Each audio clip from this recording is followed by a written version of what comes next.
This is Dave Holland. He's the Reform UK candidate for Mid Bedfordshire, and I wanted to ask him a few questions today for the viewers watching. Firstly, I want to speak to you about this issue about conversion therapy. There's quite a few people watching Christians or conservative-minded folks, so there's been a lot of talk about this conversion therapy ban, and I know the Christian Institute did a video where they weren't sure about Reform UK's views on this, but potentially a dictatorship legislation which is kind of a bit communist, socialist in nature, where they basically want to ban so-called conversion therapy, but the definition of that is very broad and will potentially affect the normal work of churches, just basically talking about the Christian view on sexuality and marriage and things, and could potentially one day see pastors going to jail if it keeps going through that way. So a bit scary with Keir Starmer coming in. What's your views on that? Well, at the end of the day, it's about freedom of speech, freedom of expression.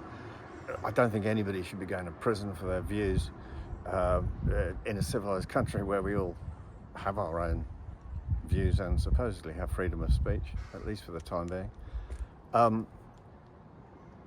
As far as conversion therapy goes, there are obviously a few issues which have come about because of different religions in the country with different ideas about how they think people should live. And I think the government has been in danger of throwing the baby out with the bathwater by making one legislation in order to prevent, for example, the marriage age has just been increased from 16 to 18, and I believe that was increased to stop Muslim child brides happening on a regular basis, which I understand to be the issue. But in doing so, they impinge the rights of other 16-year-olds that might be perfectly free to marry. So every time they introduce a rule, they invariably take a rule or a right away from somebody else, and that is the danger. Right. My view on conversion therapy is that everybody should be free to live how they want to live, but, and assuming it doesn't impinge on anybody else, and everybody should have the right to have an opinion about how they live. I think banning and outlawing people's opinions is a very dangerous step, and it isn't something that I'd ever support. Right, so yeah, the problem is the definition of conversion therapy. There's the understandable thing about abusive practices where people are forced to do things against their will, but the problem is it never stops at that, does it? It begins to go forward into no, actually you can't have an opinion, or someone who is of a certain sexuality can't get help for, if they become a Christian, to seek out what they want to live instead, and it kind of interferes with people's rights and freedom of speech and things like that. So the problem is, how do you police the difference between forced conversion therapy and voluntary therapy? And because there are blurred lines, that is where legislation struggles to actually come up with meaningful legislation that protects everybody's freedom of speech, but also their freedom, other people's freedom to be what they think they are or want to be.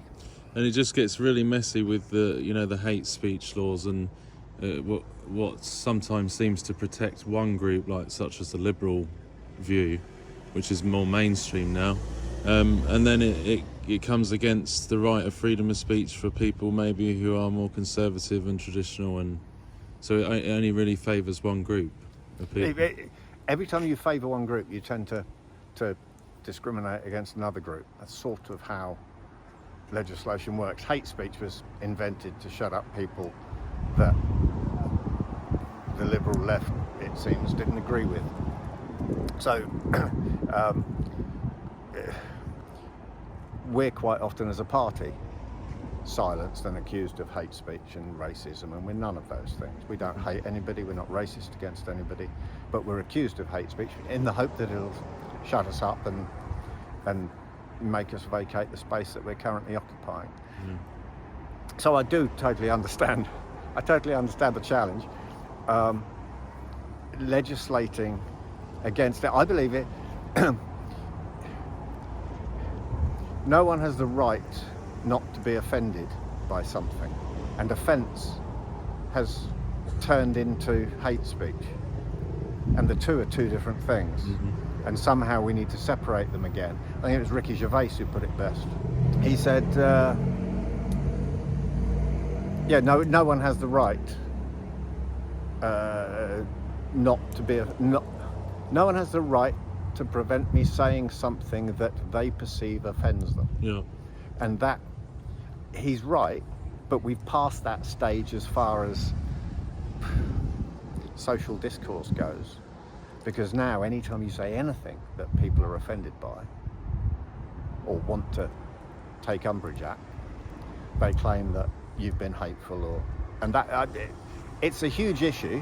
And obviously we don't want anybody running around saying exactly what they, comes out of their head or comes into their head at any point in time that is, grossly offensive, or because we don't live like that as a society. We're generally speaking nice people. But when you're discussing big issues, you invariably have to say things that some people will want to take offence at. Yeah. We spend most of our lives, as I am in this video, trying to work out what to say that the least people will be offended by. And that isn't how you should have to, you shouldn't have to live your life double checking that what you say won't be. There are people who watch this video and think to themselves, how can I be offended by that? Yeah, yeah. And then take offence at it. Yeah. And that is not my intent. But unless we have dialogue, unless we discuss the issues and the challenges so that we can all have freedom of expression, then where are we as a society? I know, and that's the thing, is that it's okay if you're offended, but it's not okay if someone on the left is offended, and that's the strange. There is a double dichotomy. standard. Yeah, there does it's seem like to be double speak. standard. Yes. Like George Orwell thing. But it's so. Do you think that you are the party for maybe more traditional-minded, conservative Christian folk would identify more with? Would you say? We believe in the family. We want to support families. We believe, and I know that single parents will take offence, but we believe that a family unit of a mother and a father is, where possible, the best set of circumstances in which to raise children, because they get a mother's influence and they get a father's influence and they get that balanced parental guidance. Yeah. But I mean, I grew up with my mum raising me, and I missed that male input, so I found it with a bunch of hooligans, like you do, because so many people do that. And would I have benefited from? Maybe, but it didn't happen.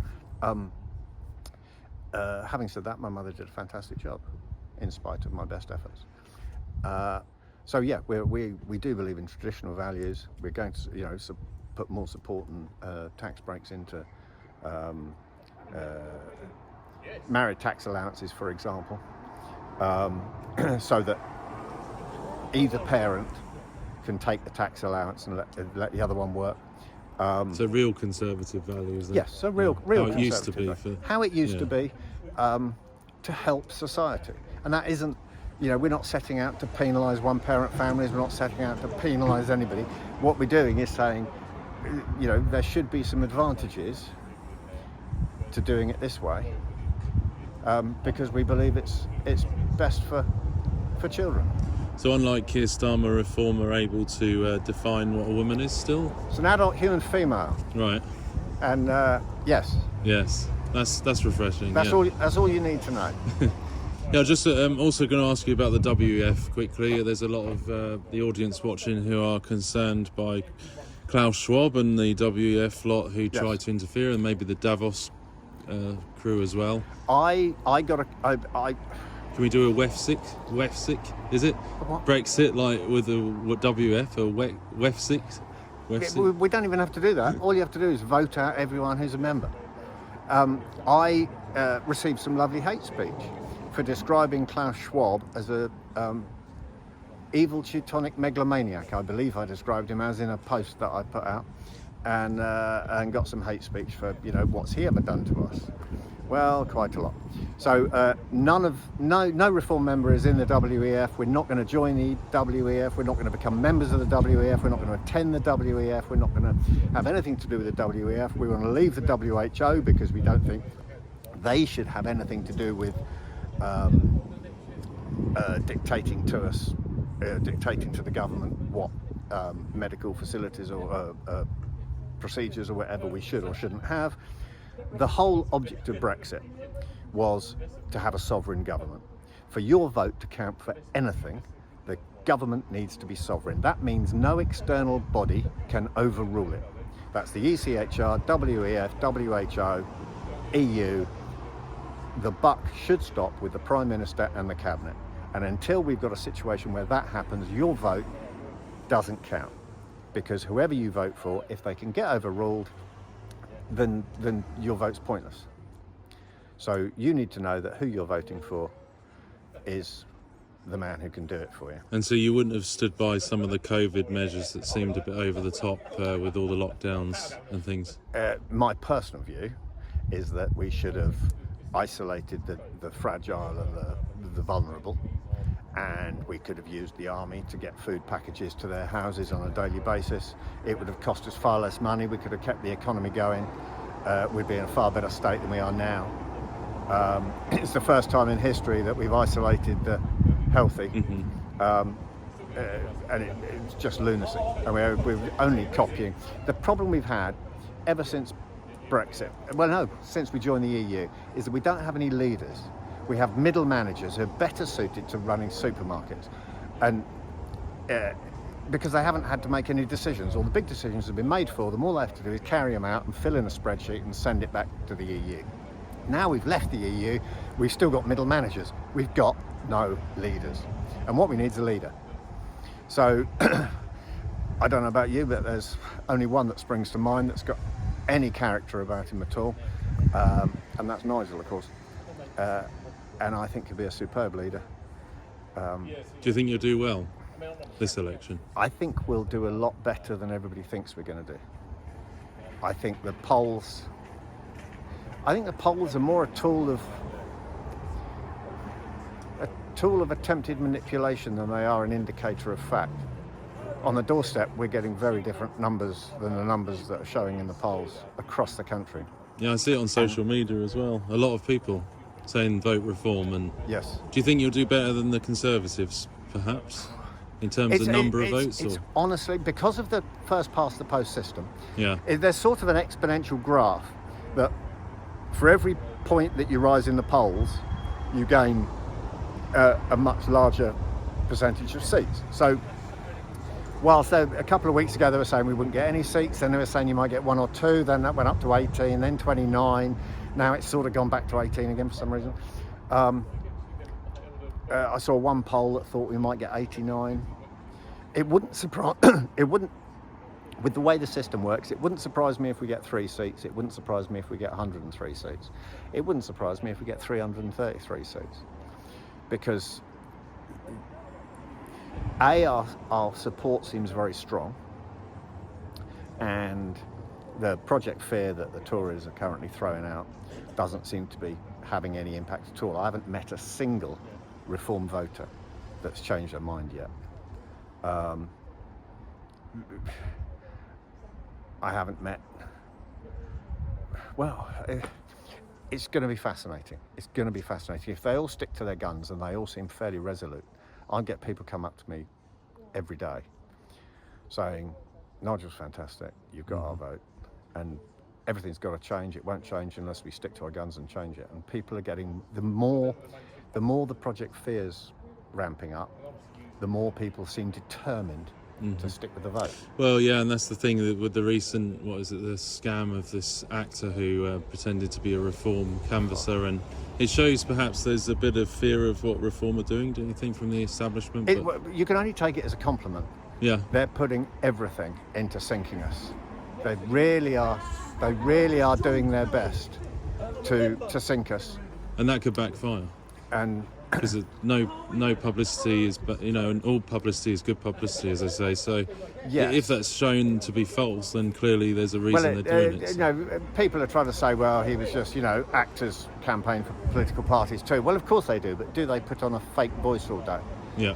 And he was overdressed to look like an official Reform Party person instead of just most people who turn up canvassing do so dressed in a hoodie and jeans or shorts and a t-shirt if it's hot. Putting on his rough voice. They don't shirt and tie and then give it all apples and pears and go blimey, governor. Yeah. It was too much of a caricature. It didn't ring true to me. I haven't met anybody like that in Reform. We're not like that. Yeah. Well, thank you for speaking. I know you were waiting to start this event here today in Woburn, but just last moment, stop the boats. That's a big talking point. It's a huge talking point. Do you think you can completely stop the boats to net zero, as you say? Yeah? Yes. Within a couple of weeks, we'll have stopped the boats. Wow. That's all it takes. And no Rwanda? No, Rwanda's pointless. Yeah. I mean, the actual... we're actually... The £500 million we've paid covers 200 people in year one that we can send there. If any of them commit a crime, they can come back again. And they also can send some of their economic migrants or whatever to us as well. So the numbers aren't actually going to change. Plus, here's why Rwanda won't work. Under the existing rules, the lawyers have already worked out how 200 people get put on a plane to go to Rwanda. They're all sat there, and one puts his hand up and says, I can't go to Rwanda because that's where I fled from and I'll be persecuted. And then the rest of them go, yeah, me too. The plane will not take off. No one will ever leave. It's just been a smokescreen to kick the can up the road to allow more immigration into the country, because that's what the Tories want to do to you. If you think it's going to change under Labour, it won't. It'll just get worse. The only party that want to do anything about it and can do anything about it, under existing SOLAS 1974 laws, we can turn the boats around in the Channel. We can identify them in French waters, rescue them in French waters, put them on our boats so they're safe. We're not going to sink them or drown them or anything else. Put them on our boats so they're safe, spin them around, put them on the French coast. Yes, the French will be a bit miffed at it, but that's not our problem. The problem is that they shouldn't be coming here in the first place. So we can finally put some of the money into the NHS that we're spending on all these 4-star hotels to put, loads of different people up. We've already, in our contract, we haven't got a manifesto, we've got a contract with the people. We've already allocated 17 billion a year to put into the NHS, which is more than anybody else. Which will, first thing we'll do is knock all frontline health staff and social care staff out of paying basic rate income tax. So that will effectively give them a 20% pay rise. That'll aid retention, aid morale, and aid recruitment. Second thing we're going to do is, with their training, when nurses train, they'll run up their 50 or 80 grand debt, whatever it is, for doctors, 100 grand debt. Every year that they work in the NHS, we'll pay off 10% of it. So they'll be paid for their loyalty back to the NHS. And those two things will help get the NHS working again. We've also got a voucher scheme that we'll implement, included in that £17 billion. So if you can't see a GP within 3 days, you get a voucher to go and see a private GP.